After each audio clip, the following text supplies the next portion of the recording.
नमस्कार दोस्तों, स्वागत है आपका अपने चैनल की ईस्ट टू सक्सेस एकेडमी में। जैसा कि थंबनेल देख रहे हैं आप लोग, बहुत ही दुखद न्यूज़ है भाई।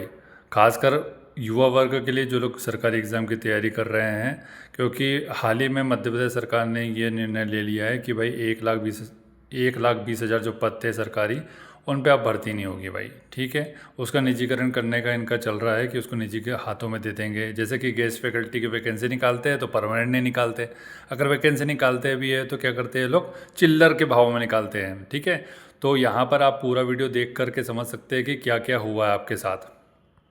एक तो वैसे ही सरकारी भर्तियों में ऊंट के मुंह में जीरे के समान पद आ रहे हैं। पेपर लीक, समय पर परीक्षा ना होना और कम पद आने से युवा परेशान हैं। और ऊपर से अब सरकार ने 1 लाख से ज्यादा सरकारी पदों को खत्म कर दिया है, यानी इन पदों पर अब कोई नई भर्तियां नहीं होंगी। तो आखिर ये नौबत क्यों आई? सरकार ने ये फैसला क्यों लिया? युवाओं पर इसका क्या असर पड़ेगा? चलिए आपको सब कुछ विस्तार से बताते हैं। नमस्कार, मैं हूं आपके साथ माही और आप देखना शुरू कर चुके हैं द सूत्र। दरअसल मध्य प्रदेश सरकार ने एक बड़ा प्रशासनिक फैसला लिया है। राज्य के 1,20,000 सरकारी पदों को डाइंग कैडर घोषित कर दिया गया है।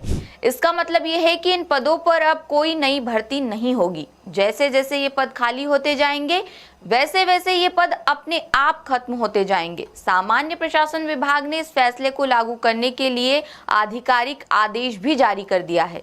सूत्र बताते हैं कि यह फैसला पहले कैबिनेट बैठक में लिया गया था, अब उसे जमीन पर उतारने की प्रक्रिया शुरू हो गई है। बता दें, ये फैसला मुख्य रूप से 4 तरह के पदों पर लागू होगा। पहले हैं कार्यभारित पद, जो सड़क, सिंचाई और भवन निर्माण जैसी परियोजनाओं के लिए अस्थायी रूप से बनाए जाते थे।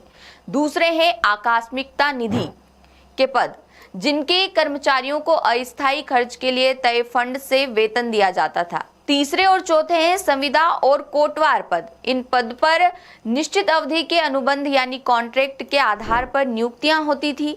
ये सभी पद अब खत्म किए जा रहे हैं। अब कितने पद किस कैटेगरी में हैं, वो भी आपको बता देते हैं।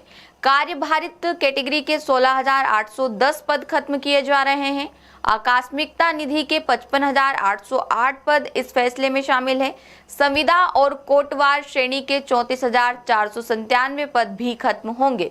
इस तरह कुल मिलाकर 1,20,000 से ज्यादा पद डाइंग कैडर में डाले गए हैं। अब आखिर ये डाइंग कैडर क्या होता है, तो चलिए समझते हैं। डाइंग कैडर उन पदों को कहते हैं जिन पर भविष्य में कोई नई भर्ती नहीं होती। जो लोग अभी इन पदों पर काम कर रहे हैं वे काम करते रहेंगे, लेकिन जैसे जैसे ये लोग रिटायर होंगे या पद खाली होगा, वो पद हमेशा के लिए खत्म हो जाएगा। यानी एक तरह से धीरे धीरे पद को खत्म करने की प्रक्रिया है।